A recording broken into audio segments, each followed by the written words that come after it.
how could a good God allow so much evil and suffering? Well, Geoff, good thing we've got the answer to this, and it's really clear and easy, right?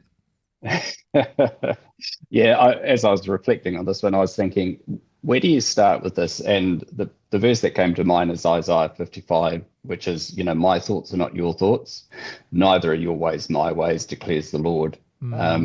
So just a reminder that when we step into a topic like this and try and understand something as big as this, something as significant, and also that, it has such an emotional impact, and an emotional response for so many of us, we have to just pause for a moment and go, we're not God. That doesn't mean we don't try and understand it. It doesn't mean we try and think about these things and think about what God is doing. But just to pause for a moment and go, my mind is finite, God's mind is infinite. So just let's take that one on board for a minute as we begin to think about a topic like this. Yeah, it's definitely tough to wrestle with, right? Because that's probably one of the biggest factors or the biggest reasons why people find it hard to accept Christianity as their faith, or that they walk away because they see so much suffering and they can't really understand why this is happening to them or to people that they care about, or to innocent young people, for example. It's a big challenge. Well, especially because if God is love, right? Like, it'd be one thing if we just said God exists and he's out there and he's control of stuff. But the Christian God in particular, we say God is love. And that's often the addendum here. So how does a loving God allow evil and suffering? Geoff, where do we start with this? Yeah, I mean, in some ways you could almost change the question, because you're right. God is love, but also God is just. And you could also equally say, how does a just God not bring more evil and suffering upon a sinful world? But we never actually think about the question that way, do we? No. But anyway, I think also we tend to think in individual terms rather than like group terms. Like, often you can see in the Bible that whole nations are being punished for, let's say, individual sin. And I think that's something as a human being we kind of struggle with, right? The fact that the whole earth suffers when one person does something bad. Yeah.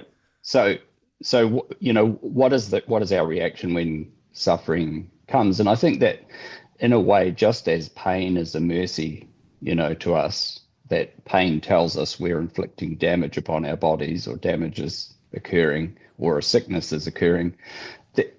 I know this can sound really glib, but it is that reality that pain and suffering is a reminder that there is sin in the world, that we are living in a world which has fallen, which is, rebelled against God, wants to live without God, and that's the result, that's the response of our rebellion and sin against God. That suffering and evil exists, and it drives us toward Christ. It drives us toward hope, because we say, this is not the way it ought to be. We all know instinctively that this is not the way a good God would want things to be. But because of sin, this is the way things are.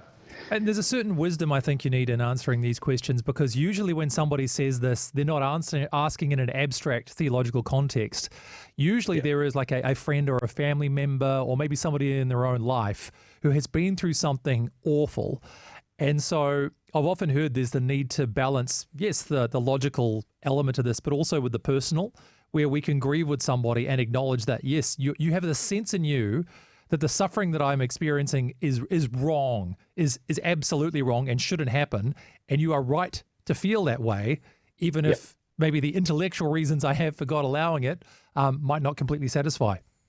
Yeah, I mean, I remember when I was just a young Christian and I was sharing the gospel, and this woman literally came up to me and screamed in my face and said, how could your God allow a child to get, cancer? And I remember just being really I was stunned by that. But that is a very good question, isn't it? I mean, that really is the personal, as you say, that's the personal, painful reality again of what sin has done to us and what sin has done to God's good world. If you think about what could God do otherwise, we know that sin has come into the world. Sin has affected us, affected the way that we treat one another, affected the natural environment. I mean, it is feasible or potentially possible that God could say, I'll remove all the consequences of sin, so no one will get hurt. No one will suffer any pain or any bad consequences at all in their lives. You can imagine the outcry. There would be equally an outcry, wouldn't it? Well, you've taken away our freedom.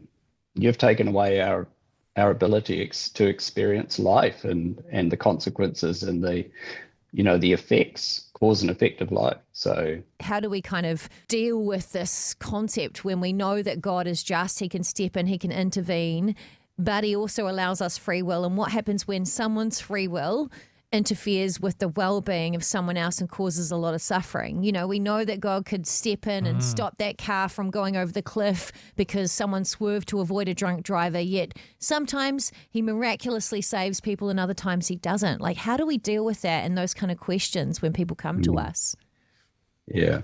Well, I think that, I mean, one of the things we know is that God, in creating the world, he rules and he works in the world through natural forces. You know, God doesn't suspend the forces, natural forces of physics and all that kind of stuff when he brings a person to himself, he still allows these things to play out. But also the fact that, God does, the Bible makes it really clear that God actually works good, So James chapter 1, consider it all joy, my brothers and sisters, when you encounter various trials, because you know that the testing of your faith produces endurance. I mean, what is James saying? He's saying that a greater good actually comes from suffering. Yeah, if you think about what the gospel's even trying to tell us, right? If you look at the example of Jesus, then principally it's trying to tell you, you can suffer terrible things and good things can come from that. And not that we should ever enjoy those things. Even Jesus was like, hey, if you can take this cup of suffering from me, please do it. And yet on the other side of the cross, we know what came from it. So maybe we're uniquely resourced to deal with suffering in ways that other people aren't.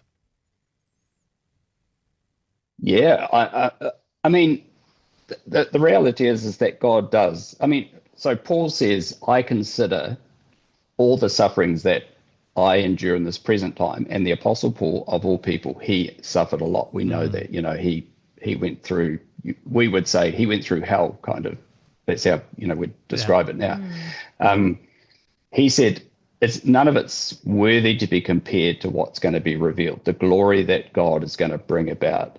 And so for him as a believer, he was able to sort of get this incredible eternal perspective to say, yes, I've been through these difficult times, but God is doing a greater good. Like James, God is working out good. And Paul is saying, yes, I know that even creation itself has been subjected to futility and creation itself is groaning, but this is teaching us about the gospel. This is teaching us about God's redemptive work. And in fact, I know that this is how, I remember once speaking with a guy who was told me he was a hardcore atheist. He was the guy who gave everyone a hard time about being Christians. He loved mocking the young Christians who worked for him and under him.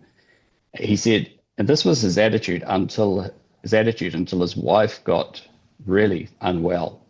And he said he found himself in a church, and he said he was sitting in a church and he prayed this prayer, which was like, God, I don't believe in you, but please help me.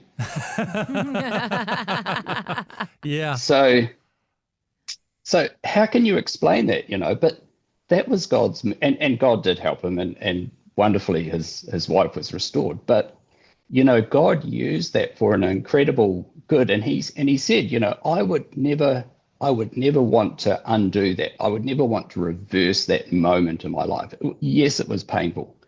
Yes, it was terrible.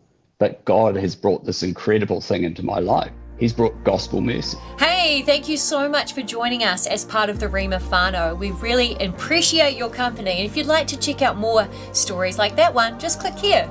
In fact, our channel has a whole bunch just like this, stories that can encourage you and inspire you and make you more aware of what other people's lives are like in Aotearoa and around the world. So maybe you could subscribe right here.